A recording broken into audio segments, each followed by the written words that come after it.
اور عبد الشمس کا نہیں، اس لیے وہ سنجیدہ بھی نہیں کیونکہ ان کے ہاشمیوں کے ساتھ اچھے تعلقات ہیں۔ ابو الحکم کہتا ہے جو بھی ہے وہ سب ابد مناف سے ہیں، ہاشمیوں نے محمد کو محفوظ کیا تو ہم لڑیں گے اور ساری عمر کے لیے محمد کو قید کر لیں گے۔ عمر، اپنے ماموں سے کچھ سیکھو۔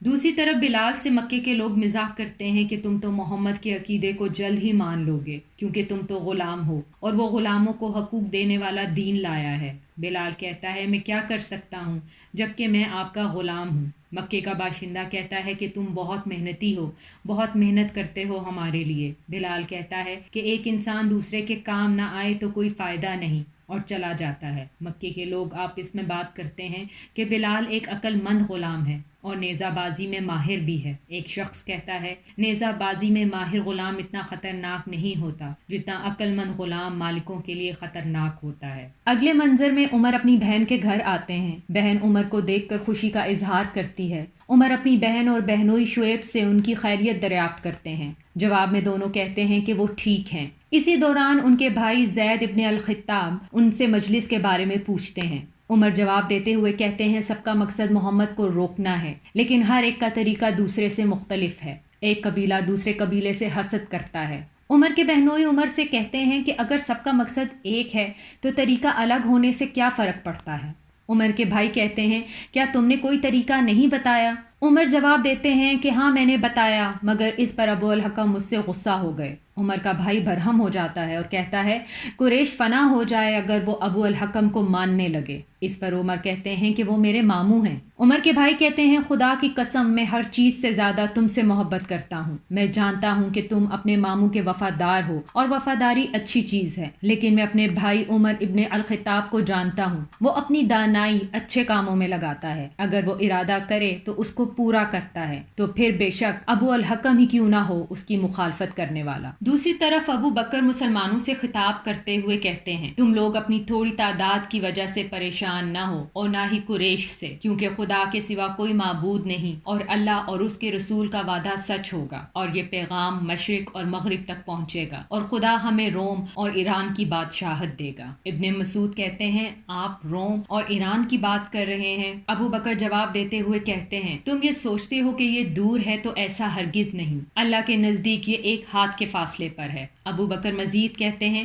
کہ اگر تم اپنے ایمان کے لیے تکلیفیں اٹھاؤ گے اور اپنے کل کو یاد رکھو گے تو جس کا وعدہ کیا گیا ہے وہ پورا ہوگا، تمہیں آج کی تکلیفیں کچھ نظر نہ آئیں گی۔ سعد بن ابی وقاص کہتے ہیں ہم اس پر یقین رکھتے ہیں جو رسول نے کہا اور جو خدا نے وعدہ کیا ہے وہ یقیناً پورا ہوگا، لیکن اسلام عربیوں کے بغیر فتح یاب نہ ہوگا۔ ابو بکر کہتے ہیں وہ سب بھی اسلام قبول کریں گے سوائے ان کے جو اس سے پہلے مر جائیں گے، جو آج تمہارے مخالف ہیں کل تمہارے ساتھ ہوں گے، اسی لیے میں کہہ رہا ہوں کہ صبر رکھو۔ رحم دلی اور اچھا برتاؤ ہمیشہ اچھا نتیجہ دیتا ہے۔ ایک صحابی کہتے ہیں مشکل وقت میں ڈٹے رہنا اچھے نتائج اخذ کرنے کا باعث ہوتا ہے، اچھائی برائی پر ہمیشہ حاوی ہوتی ہے۔ اگلے منظر میں مجلس میں موجود لوگوں کا ایک وفد ابو طالب سے ملتا ہے اور ان سے کہتا ہے کہ ہم نے اس بارے میں پہلے بھی تم سے بات کی ہے اور آج پھر کرتے ہیں۔ یہ معاملہ اب حد سے آگے بڑھ گیا ہے اور اس کو مزید برداشت کرنا ممکن نہیں۔ وہ ہمارے خداؤں، ہمارے بڑوں کے خلاف باتیں کر رہے ہیں، تم ان کو روکو ورنہ ہم ان سے لڑیں گے اور اس وقت تک لڑیں گے جب تک ہم میں سے ایک ختم نہ ہو جائے۔ یہ ماجرا عمر دیکھ رہے ہوتے ہیں۔ دوسری طرف عمر اپنے دوست سے کہتے ہیں خدا کی قسم انہوں نے ابو طالب کے ساتھ غلط کیا۔ کیا ابو طالب کو اپنے بھتیجے سے دستبردار ہو کر انہیں قریش کے حوالے کر دینا چاہیے؟ وہ اپنی عزت میری نظر میں کھو دیں گے۔ اخلاقی اقدار کہاں گئے؟ رحم دلی کہاں گئی؟ کیا یہ اقدار عرب کا مذہب نہیں جس پر ان کا دوست کہتا ہے کہ تم تو ان کے ساتھ تھے؟ عمر کہتا ہے میں نے نصیحت کی تھی پر انہوں نے میری ایک نہ سنی، میں ان میں سے ایک ہوں، ان سے الگ نہیں ہو سکتا۔ دوست کہتا ہے جب محمد اور اس کے دین کی بات آتی ہے تو اتنے برہم ہو جاتے ہو کہ ہم سوچ میں پڑ جاتے ہیں کہ کہیں تم ان کا قتل ہی نہ کر دو، لیکن جب تمہارے لوگ محمد کی وجہ سے ہاشمیوں سے لڑنے لگتے ہیں تو تم ان پر بھی تنقید کرتے ہو، تم آخر چاہتے کیا ہو؟ عمر کہتا ہے کہ میں ان کے بات کرنے کے طریقے کے خلاف ہوں، محمد کے مذہب کے بھی خلاف ہوں، کیونکہ محمد نے ہمارے مذہب کو، ہمارے بڑوں کو تنقید کا نشانہ بنایا، ہمارے درمیان نا اتفاقی پیدا کی۔ قریش کے بڑے نہ محمد کو ماننے پر تیار ہیں اور نہ ہی عرب روایات کو ترجیح دے رہے ہیں، یہ صرف جنگ چاہتے ہیں۔ میں یقیناً ناخوش ہوں شہر میں برپا حالات سے۔ دوسری طرف ابو الولید ابو حذیفہ کے گھر جاتے ہیں تو کیا دیکھتے ہیں کہ ابو حذیفہ اپنے غلام کے ساتھ ایک ہی پلیٹ میں کھانا کھا رہے ہوتے ہیں۔ ابو الولید برہم ہو جاتے ہیں اور کہتے ہیں یہ کیسے ممکن ہے کہ تم اپنے غلام کے ساتھ ایک ہی پلیٹ میں کھانا کھاؤ؟ ابو حذیفہ کہتے ہیں کہ تمہیں سلیم کا دل نہیں دکھانا چاہیے تھا۔ ابو الولید کہتا ہے تو تم کیا چاہتے ہو کہ میں تمہارے غلام کی عزت کروں؟ تو یہ ممکن نہیں۔ اور قریش کیا کہے گا کہ عتبہ جو کہ عبد شمس قبیلے کا سردار ہے، اس کا بیٹا اپنے غلام کے ساتھ ایک ہی پلیٹ میں کھانا کھا رہا ہے۔ ابو حذیفہ جواباً کہتے ہیں مجھے دوسروں کی فکر نہیں، میں اس سے ویسے ہی پیار کرتا ہوں جیسا کہ اپنی اولاد سے کرتا ہوں، اور اس میں کیا برائی ہے کیونکہ سب کو مٹی میں ہی جانا ہے۔ ابو الولید کہتا ہے مٹی میں جانا ہے مگر ایک قبر میں نہیں۔ ابو حذیفہ جواباً کہتے ہیں قبر میں سردار اور غلام کا تضاد نہ ہوگا۔ ابو الولید کہتے ہیں موت کے بعد سب ختم ہو جاتا ہے، زندگی میں ان کے درجات مقرر ہوتے ہیں۔ ابو حذیفہ کہتے ہیں کہ موت کا مطلب ہے انسان کچھ نہیں لے جاتا سوائے اپنے اچھے اعمال کے۔ ابو الولید کہتے ہیں کہ تم یہ کیوں کر کہہ سکتے ہو؟ ابو حذیفہ جواباً کہتے ہیں کہ انسان کے ساتھ صرف اس کے نیک اعمال جائیں گے۔ ابو الولید دریافت کرتے ہوئے کہتا ہے تم نے نیک اعمال کہا؟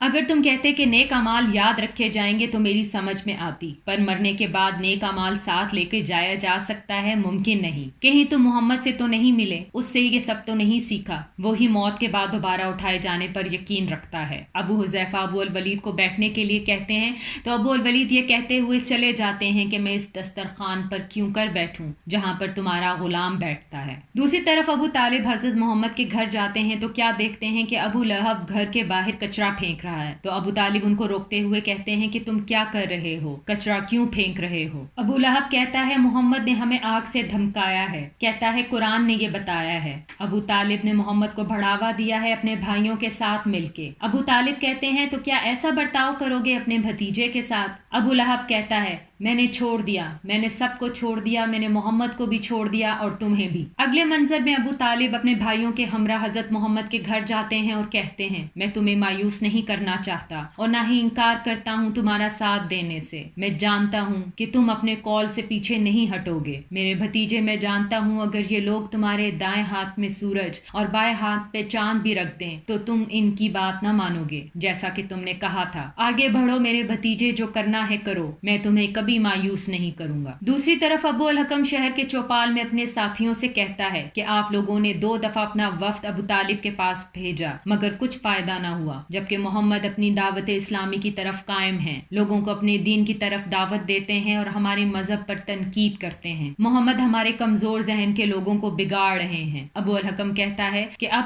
تم لوگ کیا کرو گے، جبکہ ہمیں یقین ہو گیا ہے کہ ابو طالب کبھی بھی محمد کو ہمارے حوالے نہیں کریں گے۔ ابو الولید ابو الحکم کو مخاطب کرتے ہوئے کہتا ہے کہ اگر محمد تمہارا بیٹا ہوتا تو کیا کرتے؟ کیا تم اسے ہمارے حوالے کر دیتے؟ ابو الحکم جواب دیتا ہے کہ اگر وہ میرا بیٹا ہوتا تو میں اسے خود روکتا، اور اگر میں ایسا نہ کرتا تو دوسروں کو بھی منع نہ کرتا۔ در حقیقت محمد کا منصب مخصوص ہے، اس نے خون کا رشتہ ختم کر دیا ہے اور اس کی جگہ مذہب کو دے دی ہے۔ ہم چاہیں بھی تو کچھ نہیں کر سکتے کیونکہ ان کا قبیلہ ان کا محافظ ہے۔ ابو الحکم کہتا ہے کہ یہی صحیح وقت ہے۔ تب عمر کہتے ہیں کہ یقیناً ابو طالب سے جتنی آپ بات کر سکتے تھے آپ نے کی، پر کوئی فائدہ حاصل نہ ہوا، جیسا کہ میرے ماموں نے بھی کہا، لیکن بنو ہاشم سے دشمنی ٹھیک نہیں۔ ابو طالب نے محمد کے دین پر ایمان نہ لایا اور نہ ہی حمزہ اور عباس نے، بے شک وہ ان کی حفاظت کر رہے ہیں کیونکہ وہ ان کے رشتہ دار ہیں۔ دوسری صورت میں وہ اپنے بیٹے کو تمہیں سونپ بھی دیں تو کوئی بھی ان کی عزت نہ کرے گا، سب کہیں گے جو اپنے بیٹے کا ساتھ نہ دے سکا وہ اپنے پڑوسی کا کیا ساتھ دے گا۔ یہ تمہارا اپنا معیار ہے، تمہیں قریش والوں یہ روایات وراثت میں ملی ہے، اس پر تم کو فخر کرنا چاہیے۔ میں تمہیں ضمانت دیتا ہوں کہ ہاشمی محمد کو تمہاری بولی پر ترجیح دیتے ہیں۔ ہاشمی قبیلہ کسی وجہ سے بدنام ہو جائے تو تم بھی بدنام ہو جاؤ گے، اور وہ تم سب سے بہتر ہے۔ ان کا سردار عبد المطلب جو تمہارا بڑا ہے، جسے بغیر کسی تنازع کے تم سب نے چنا ہے۔ ابو الحکم ہم جانتے ہیں کہ جو تم نے کہا، لیکن اب ہم کیا کریں؟ عمر بس یہ نتیجہ اخذ ہوا کہ تم لوگ ہاشمیوں سے مقابلہ کرنے میں جلدی نہ کرو، اور اگر تم جلدی کرتے ہو تو تم خود ان کو اکساؤ گے کہ محمد کی دین کو قبول کریں؟ ابو الولید کھڑے ہوتے ہوئے کہتے ہیں جیتے رہو عمر، ہم تمہاری سمجھداری سے ہمیشہ مستفید ہوئے، یہی صحیح طریقہ ہے۔ ابو الحکم کہتا ہے کہ ہم نے سب سنا جو ہمیں نہیں کرنا، لیکن ہم نے یہ نہیں سنا کہ ہمیں آگے کیا کرنا چاہیے۔ ابو الولید کہتا ہے کہ ہم نے ابھی تک ابو طالب سے بات کی ہے مگر محمد سے نہیں کی، کیا ہمیں ان سے بات نہیں کرنی چاہیے؟ کیا ہمیں اس موضوع پر ان سے بحث نہیں کرنی چاہیے؟ سو طے رہا کہ ہم اب محمد سے بات کریں گے۔ ابو الولید مزید کہتا ہے کہ محمد نے ہمارے خلاف ہتھیار نہیں اٹھائے، وہ ابھی تک اپنے دین کو زبانی ہی پھیلا رہے ہیں۔ تم لوگ بہت ہی خوش بیان لوگ ہو، جب لوگوں کو پتہ چلے گا کہ تم محمد سے اس معاملے پر بحث کر رہے ہو اور اس بحث میں جیت گئے ہو تو لوگ خود ہی اس کو ترک کر دیں گے۔ جواباً ابو الحکم کہتا ہے اگر اس کا الٹا ہوا تو؟ ابو الولید کہتا ہے تو تم اپنے آپ کو اس کا الزام دینا۔ مجلس میں موجود ایک شخص کہتا ہے کہ یہ معاملہ کون اپنے ہاتھ میں لے گا؟ ابو الولید عمر کی طرف اشارہ کرتے ہوئے کہتے ہیں۔